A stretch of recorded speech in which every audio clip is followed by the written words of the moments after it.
Hello and welcome, folks! Wizuko here!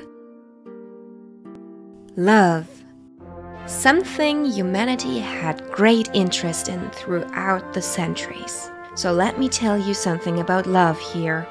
Once upon a time, in the far year of 2016, a child of a short love affair between Square Enix and Minecraft. It doesn't sound like it should work, but it actually worked good enough to repeat this affair again 2 years later in 2018. And you know what happened? Turns out they love each other even more! Dragon Quest Builders 2 is an amazing fusion between the main series of the Dragon Quest games, each with great tradition, I might add, and the good old classic that lives on forever, that is Minecraft. But why should you care for a game that is over 2 years old now and not quite a Minecraft ripoff, but also not quite the JRPG that was Dragon Quest? Well, first off, it's honestly an amazing game. But that aside, it's coming to the Xbox now, making it finally the multi-platform title it deserved to be, just like Daddy. But not only that, it's coming straight to the Gamepass, which means a lot of people can now try it without any additional cost. And if that's not enough reason for you to try the game, stay tuned because here are some more reasons why. Part 1. Freedom versus story. Let me start with another short story again. I fell in love with Minecraft far longer ago than I will ever admit. And every now and then, I come back to play for hours on end, only not to play it again for months. However, there was one thing that bothered me. Whenever I would start to play, I would build one starter home, then expand, build a farm, dig for diamonds, expand the starter bases, and then play less and less, and less hours, half-hearted going through hell until I would eventually just stop playing. And I know that problem is definitely unknown to some people. And I'm not trying to say that Minecraft would lack content, definitely not. But for a person like me, it lacks some sort of long-term motivation. And that's where I think Dragon Quest Builders 2 does it for me. You see, Dragon Quest Builders 2 has a pretty intriguing story that is not only very charming, but also really funny. I mean, yeah, a lot was very predictable, but the way it was delivered was extremely entertaining. I mean, I shit you not, the story has everything. Drama, comedy, horror, action, and according to a fuck ton of fans, romance. And by the way, I totally agree, and I can see where that's coming from. Yeah, I mean, that would finally explain why exactly is Minecraft searched for so often on certain websites. Anyway, the story starts with you on a boat, filled with the most incompetent monsters you could ever imagine. Becoming dependent on you to fix the boat together. But too bad, everything goes to shit and you are lost at sea now. Until an unknown stranger with no memories saves you and meets you at shores of an unknown island. There you meet another survivor, Lulu, and together you three want to create your own little paradise on your own island. No, not that one. At least not this time. The island, however, lacks people to help make the dream come true. So you travel around and explore the rest of the world to find friends, resources, and the lost memories of your now best friend / love interest?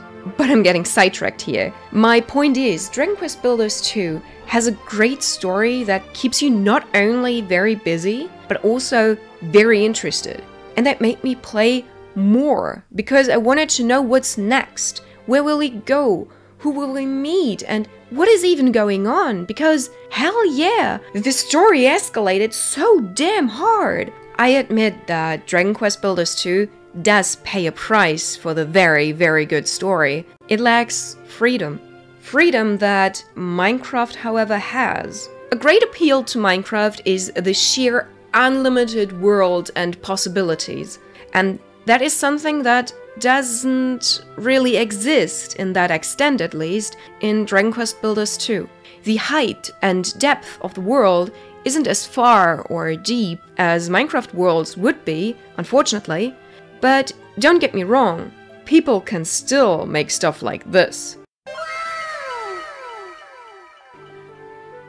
So I personally don't mind the lack of freedom at all. The story I got really made up for it. I can see why some people would not enjoy Dragon Quest Builders 2 as much, because they fell in love with the freedom that Minecraft would offer. However, I think when you get such a great story in exchange for just a little freedom, because you do have freedom in that game, you do have a lot of freedom actually, but just not as much as you are used to from Minecraft. You are limited by the story progression. You have to complete a certain part of the story or complete certain quest lines in a certain way in order to achieve freedom. You, in a way, have to work for your freedom first, and I can see why people are put off by that. However, as I said, I feel like the story is definitely worth it.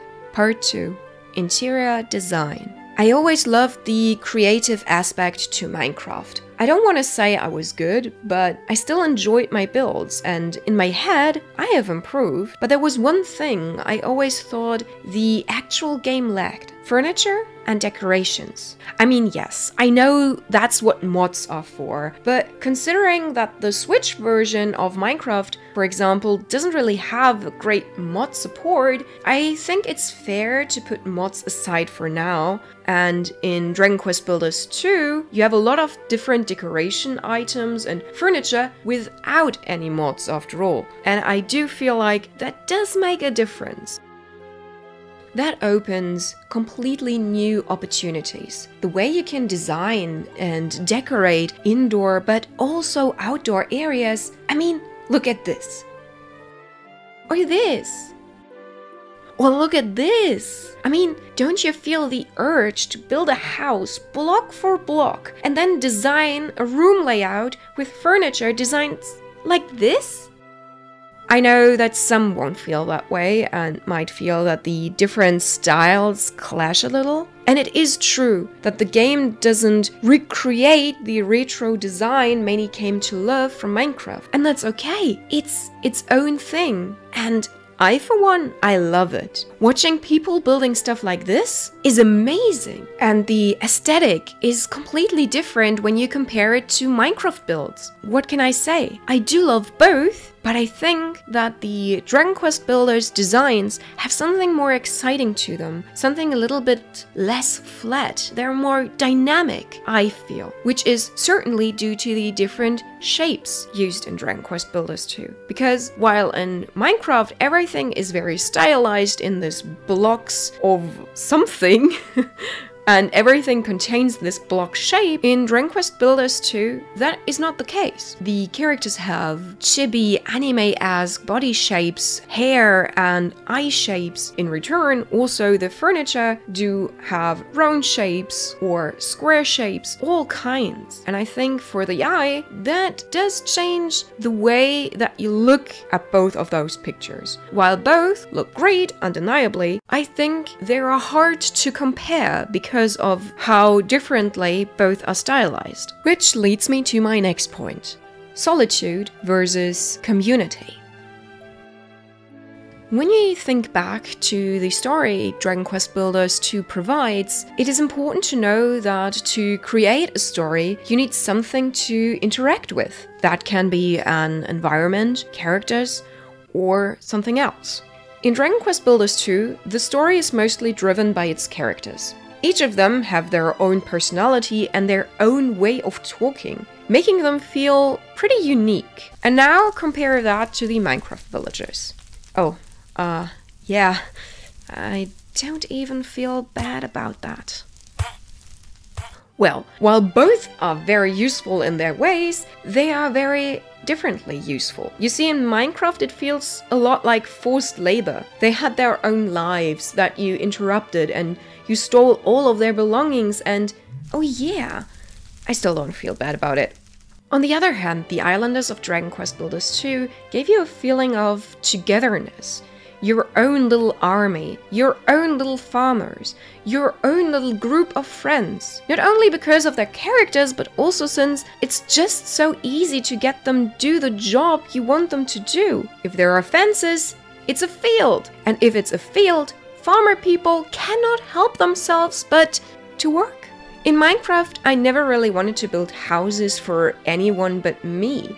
I built myself a castle, a villa, a farm, a house, but never did I really care to build something for a villager or to expand a village. Minecraft is a world of solitude for me, where a girl could bath in her isolation and luxury. Don't tell that millions of online Minecraft servers though.